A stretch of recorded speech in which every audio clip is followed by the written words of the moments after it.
Don't go anywhere, stay tuned. Get ready to take a trip down memory lane. That table could only mean one thing. We're being checking out some Game Boy games.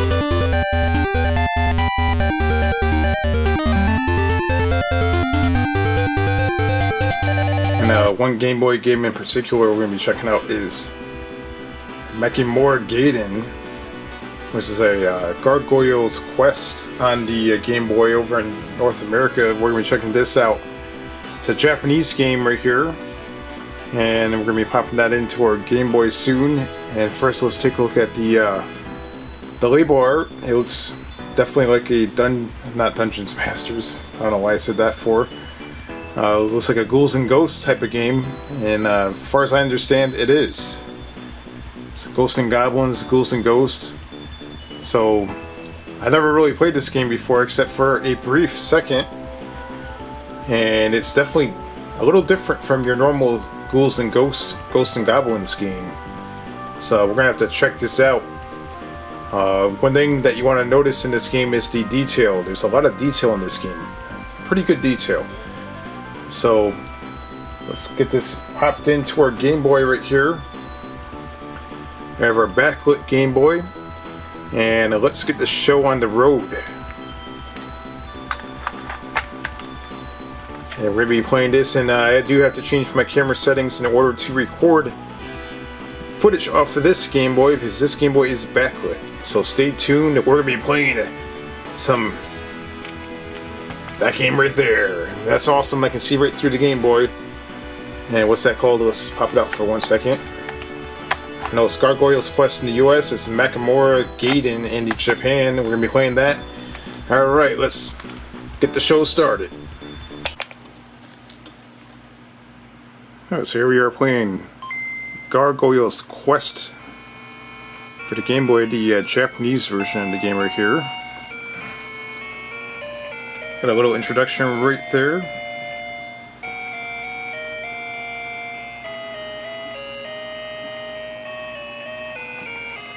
I believe this game is called Makimura Gaiden or something like that in Japan. I'm not good at Japanese, so forgive me. So that's not a easy thing to say. And this is a backlit screen right here. Let's see if we can get this focused.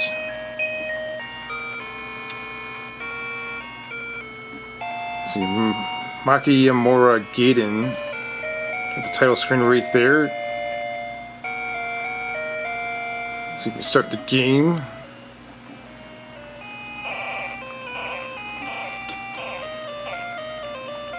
Let's get this focused right here, just like that.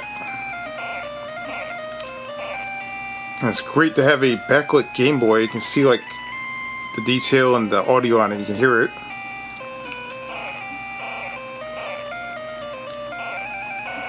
I fixed my camera so it picks up much better than... What the hell is going on here?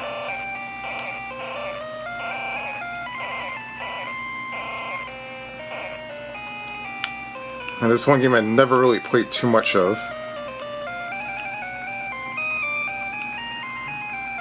So I'm going to walk over here.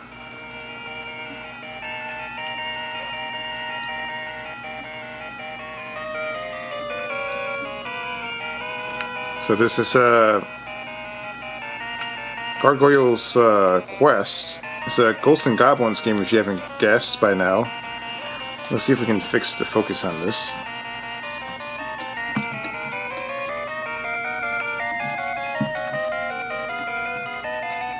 Yeah, that's a little bit better.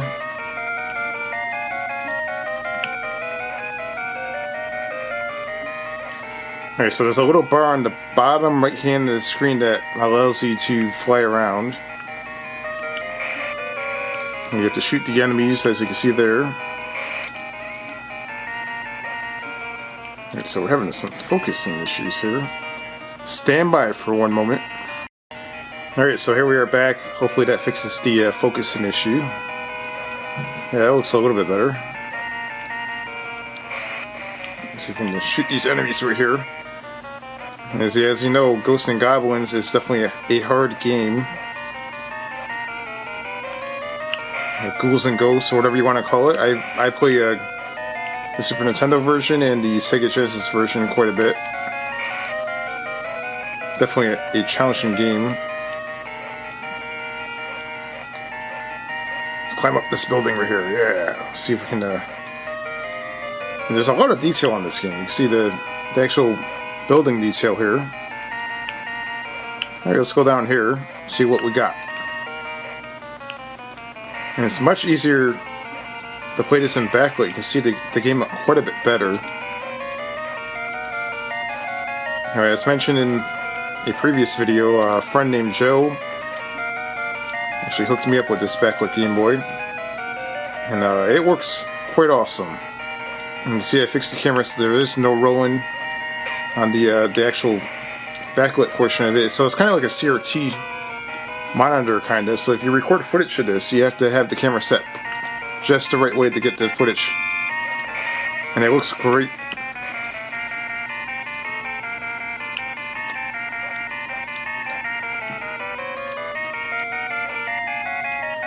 See if we can get over here. Climb up the walls. And this is one of the better Game Boy games for us platformers go. This is definitely pretty cool.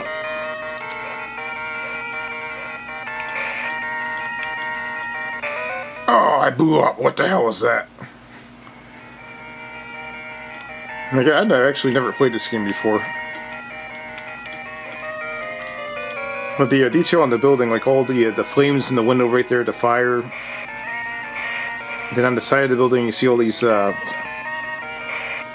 a scenery of like trees and mountains. Look at that. That looks pretty good. And by all means, never played the game before, so I'm probably not that great at it.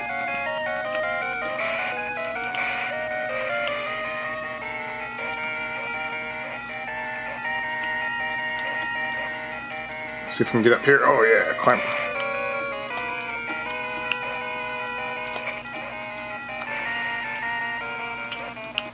Let's climb over here. I wonder if we can actually make it up around that edge right there. Probably not. This game is definitely a really cool platformer. It would have been cool to see like a 16-bit version of this game.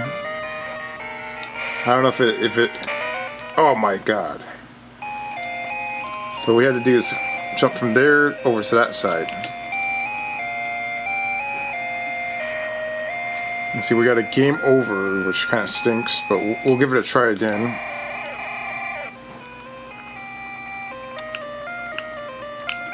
So right away when you start the game off, you have like this Zelda type of thing. It almost looks like an RPG.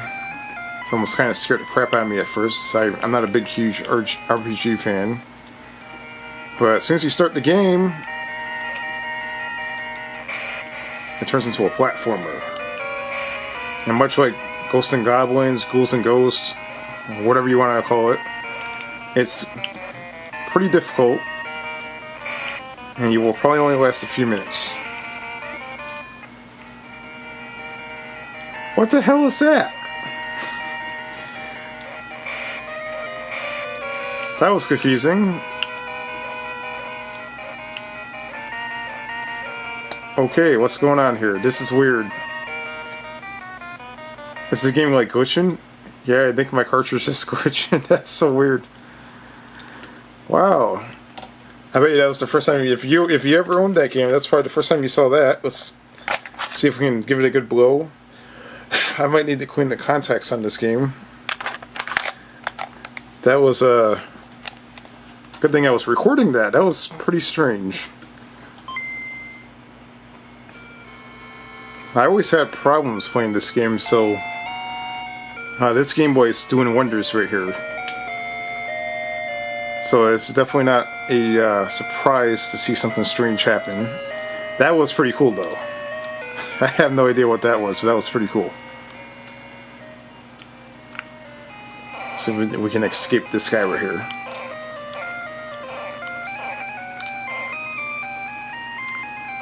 Come on, guy, go, shut up. Oh my god. Alright. Oh my god, this guy doesn't shut up for shit. The music's really cool. Alright, let's see if we can make that glitch happen again.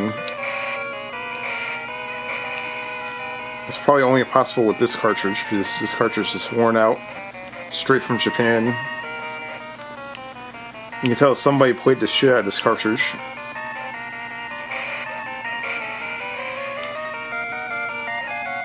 I do have some copper cleaner and rubbing alcohol, so I'll probably give it a good cleaning later on. But that was quite entertaining to see that glitch. That was weird.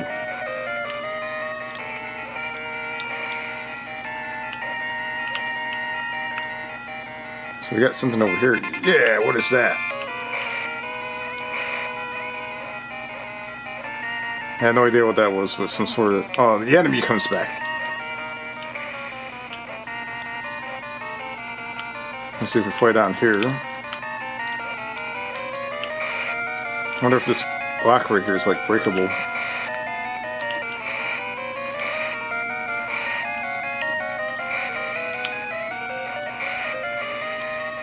Kill some enemies. Have to jump up here.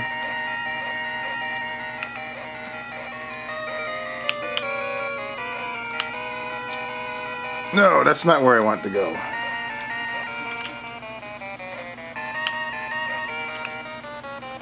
No, that's definitely not where I want to go, damn it. Oh. So you see the difficulty in this game is just as hard as any other Ghosts and Goblins game that exists.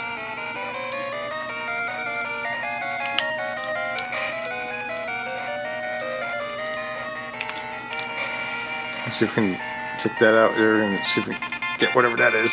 I don't know what that does, but... So far I have not figured out how to, like, do any upgrades, if it's even possible.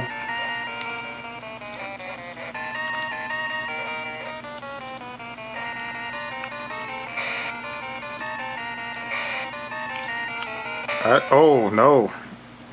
Look at that, it's like some sort of crab leg looking spikes.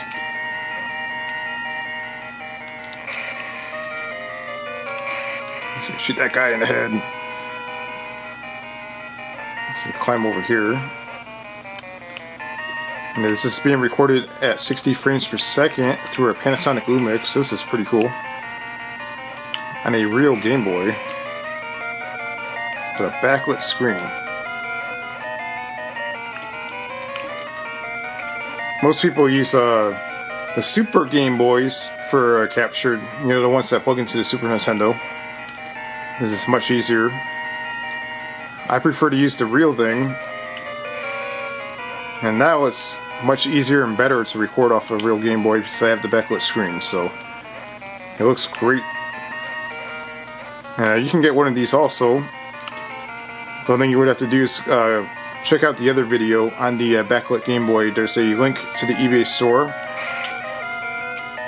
If there is one available, they're in limited quantities.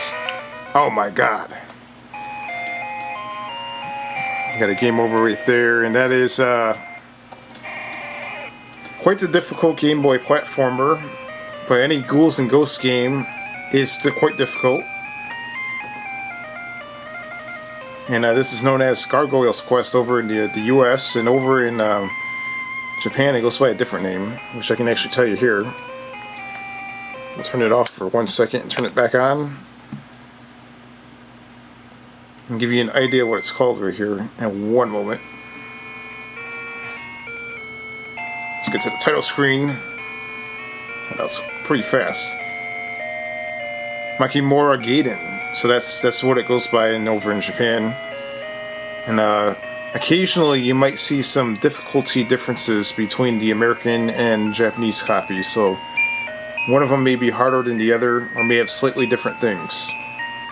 But I think it's a pretty cool platformer, not bad. And if you're looking for something that has really good graphics that are impressive for Game Boy, and something fun to play, you know, pick up and play like arcade style, then this is a cool platformer to pick up for Game Boy.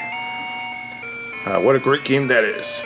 If you enjoyed this episode of Memory Lane, don't forget to give it a thumbs up and comment down below and let me know what you think of this awesome game.